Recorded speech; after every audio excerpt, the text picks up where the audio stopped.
Depois de ter sua esposa e filha molestadas, você aguarda 10 anos na esperança de que a justiça seja feita.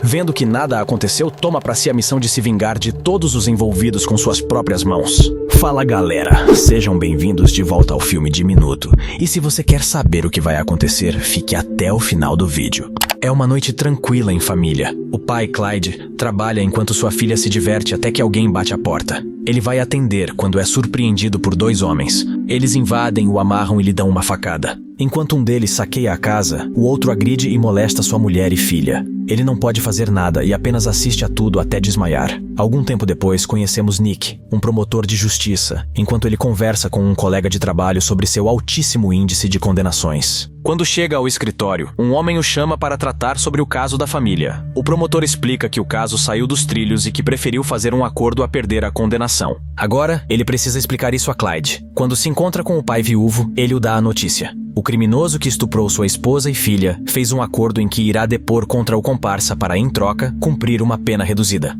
Clyde fica completamente indignado com a situação e se mostra revoltado, mas não há mais o que fazer. No tribunal, o acordo é confirmado pela juíza. Antes de assiná-lo, o criminoso Darby faz uma piada com o promotor e termina com uma lição de moral. Na saída do tribunal, Nick é abordado por dezenas de repórteres. Ele declara que um dos invasores foi condenado à pena de morte e que o outro fez um acordo. Antes que ele saia dali, é cumprimentado por Darby, que estava sendo conduzido pela polícia. De longe, Clyde assiste a toda a cena. 10 anos se passam. Nick está saindo para o trabalho enquanto sua filha prepara o café da manhã. Ele diz não poder assistir ao recital dela, pois precisa trabalhar, e isso acaba em uma discussão com sua esposa. Então decidem que quando receberem o DVD com a gravação, assistirão juntos em casa. É o dia da execução do criminoso que invadiu a casa de Clyde. O promotor e sua assistente, Sarah, vão assistir à aplicação da injeção letal. O homem se chama Amis, e antes de morrer declara que não assassinou ninguém, e que o homem errado vai morrer ali. A ordem da injeção é dada, e as substâncias começam a ser aplicadas, mas algo dá errado.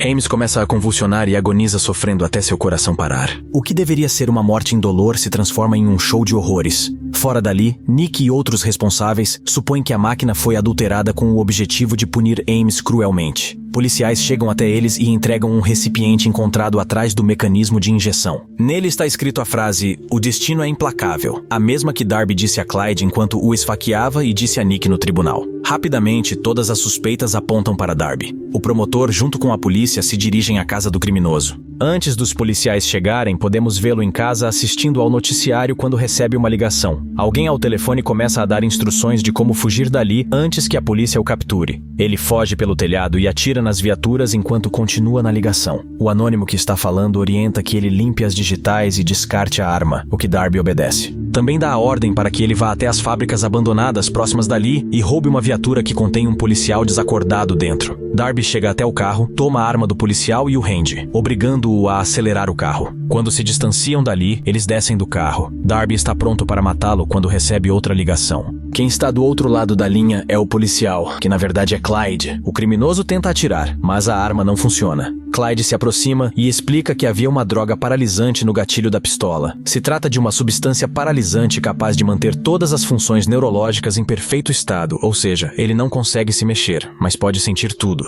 Somos transportados ao laboratório de Clyde. Vemos Darby amarrado a uma maca enquanto recebe uma substância para que não desmaie enquanto é torturado. Clyde liga a câmera, cobre seu rosto e inicia o espetáculo. Tempos depois, policiais chegam ao local, veem a cena e ligam para dar a notícia a Nick. Ele e Sarah começam a investigar e descobrem que o galpão onde Darby foi encontrado pertence a Clyde. Sabendo disso, as suspeitas mudam de direção. Clyde está em casa e consegue ouvir a polícia chegando. Ele tira suas roupas e aguarda calmamente os policiais arrombarem a porta e o prenderem. Agora, Clyde está detido. Depois de investigarem a casa do homem, Nick e outros responsáveis não encontram nenhuma prova e concluem que precisam de uma confissão. Na casa de Nick, sua filha recebe uma encomenda e, vendo ser um DVD, imagina ser a gravação do seu recital. Quando o coloca no aparelho de vídeo e dá play, descobre o que realmente é. São as cenas da tortura de Darby que fazem a garota chorar. O interrogatório começa. Nick assume que o mundo está melhor sem os criminosos e se solidariza com a vingança. Depois disso, Clyde abre mão do direito a um advogado e o interrogatório formal se inicia. Quando questionado por Nick, Clyde diz que queria os homens mortos e que planejou diversas vezes como aquilo seria feito. Então, considerando ter uma confissão, Nick agradece e se levanta.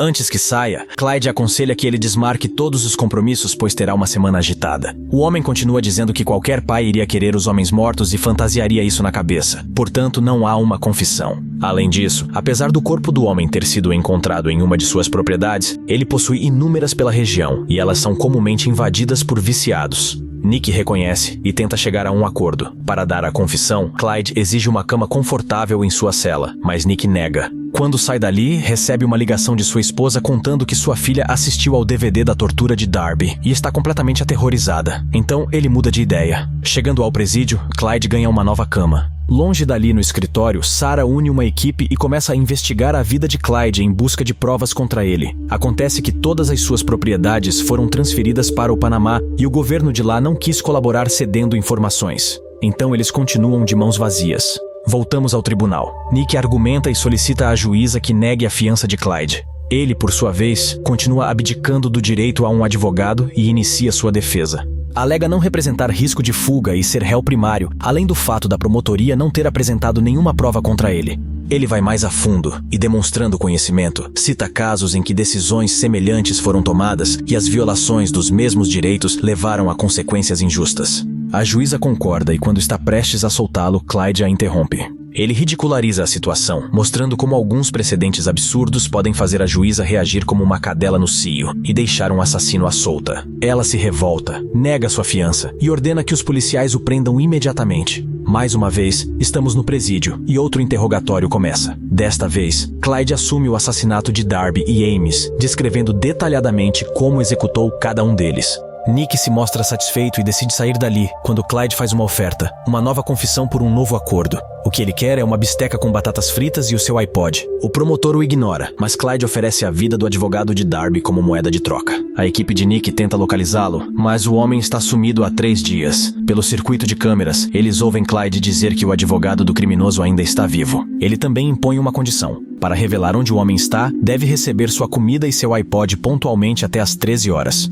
O pedido é feito. Faltando 5 minutos para o horário combinado, o diretor do presídio atrasa propositalmente a entrega da comida, alegando que um preso não tem como saber que horas são. Quando finalmente a comida chega até a cela de Clyde, ele a recebe e pergunta o horário. O diretor mente, mas Nick conta que estão 8 minutos atrasados. E mesmo tendo seu acordo descumprido, Clyde fala as coordenadas da localização do advogado. Todos começam a correr e embarcam em um helicóptero. Nick e os policiais chegam até o local e encontram o advogado, mas é tarde demais. Ainda na cela, enquanto a música toca em um volume alto, Clyde oferece dividir sua refeição com seu companheiro. Eles conversam enquanto comem juntos. Clyde sugere que ele troque de música, e quando se aproxima para ensiná-lo como fazer, vai um pouco além disso. Ele mutila o pescoço do seu parceiro com o osso até sua morte e espalha sangue por toda a cela. De volta ao local onde o advogado estava enterrado, descobrimos mais detalhes. O homem estava enterrado com um galão de oxigênio que duraria tempo suficiente para ele ser resgatado caso não tivessem atrasado o almoço. Imediatamente, ligam para Nick avisando que Clyde será enviado para a solitária. O promotor vai visitá-lo. Ele indaga ao preso sobre por que fez aquilo e recebe a resposta de que tudo só aconteceu porque Nick não manteve sua palavra. Clyde termina dizendo que todos devem prestar conta dos seus atos e a visita se encerra. Algum tempo depois, Nick e seu colega de trabalho vão se encontrar com alguém. É um espião que já trabalhou com Clyde no passado e conhece suas habilidades.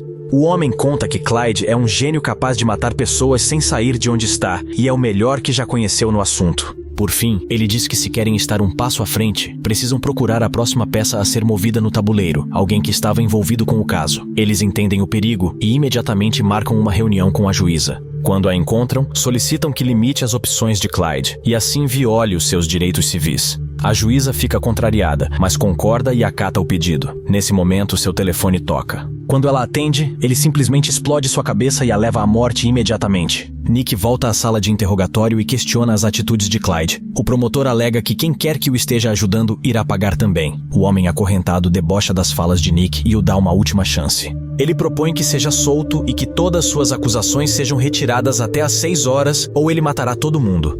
Clyde é levado de volta à solitária e Nick convoca todos os seus assistentes, inclusive Sarah, até o presídio. O objetivo é investigar a ficha de todos dentro da cadeia até descobrirem quem o está ajudando. Sarah dá a notícia de que a única coisa que eles conseguem ter acesso é uma lista com as despesas da empresa de Clyde. Ao saber disso, Nick tem uma ideia. Ele pensa em comparar os preços de unidades industriais vendidas na cidade com os registros das compras feitas pela empresa do detento. A madrugada passa. São 6 horas e nada foi descoberto ainda. Nick discursa citando que Clyde não é Deus e pede que todos vão para casa descansar. Seus funcionários acatam a ordem e arrumam suas coisas. No estacionamento, ele se despede de Sarah e quando está terminando a conversa com outro colega, um carro explode. Antes que alguém reaja, outros começam a explodir em sequência. 6 funcionários do Departamento de Justiça acabam morrendo devido às explosões, inclusive Sarah. Os policiais encontram um radiotransmissor enterrado próximo ao muro. Foi esse o dispositivo responsável por acionar as bombas que estavam nos tanques de combustível dos carros.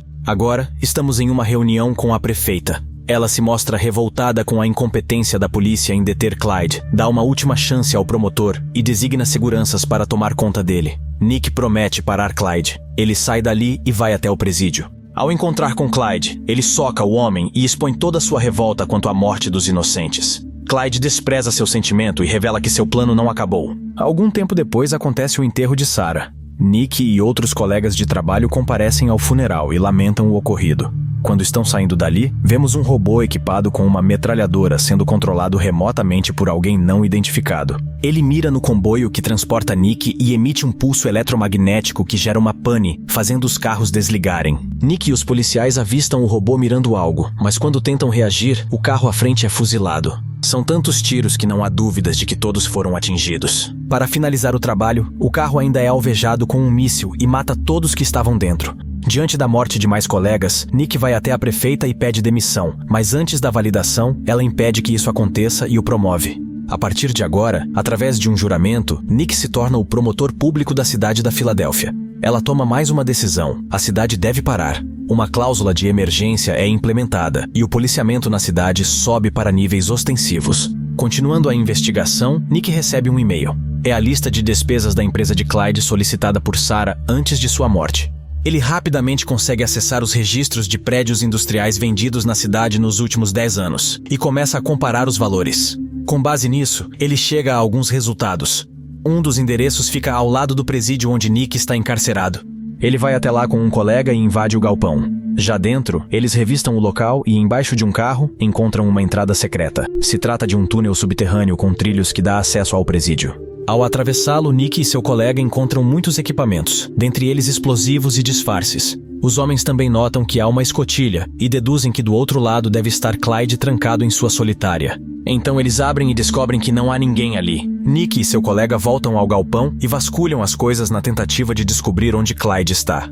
Nesse momento, eles encontram um crachá falso com o rosto do homem e uma ficha de serviços de limpeza prestados à prefeitura. É para lá que ele deve ter ido. Na prefeitura, podemos ver Clyde caminhando com seu carrinho de limpeza. Apesar de ser revistado pelos seguranças, ele passa despercebido. O homem entra em uma sala e começa a montar um dispositivo. Ao mesmo tempo, Nick chega até o local e observa os monitores das câmeras. O promotor nota um carrinho de limpeza parado em frente a uma porta bem abaixo do salão, onde irá ocorrer a reunião de segurança com as autoridades. Eles sobem as escadas correndo e, chegando ali, encontram a sala vazia, mas detectam uma mala suspeita. O perito em bombas comprova se tratar de um explosivo capaz de destruir pelo menos 2 andares do prédio em 30 segundos depois de ativado.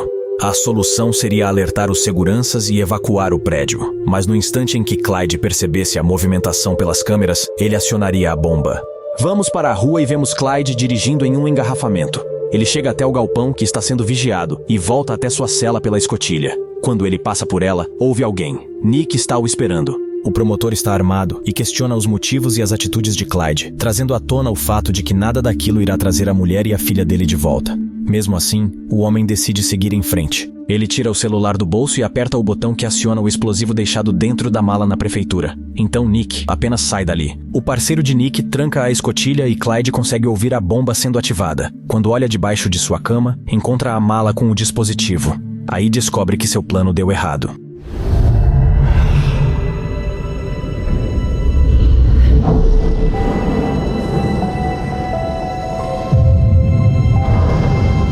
Bom, É isso, galera. Na sessão de hoje, assistimos um filme que se chama Código de Conduta, de 2009, e eu queria saber o que vocês acharam. Se vocês estivessem no lugar do Clyde, o que vocês fariam de diferente? Manda a sua ideia aqui nos comentários que eu vou responder todo mundo. E para que a gente continue fazendo mais vídeos como esse, queria pedir a ajuda de vocês para batermos a nossa 9ª meta de likes, certo? Então, se você gostou, não esquece de deixar o seu like. Não quer perder os próximos vídeos? Já se inscreve e ativa o sininho, tá? Espero vocês na nossa próxima sessão de filme de minuto.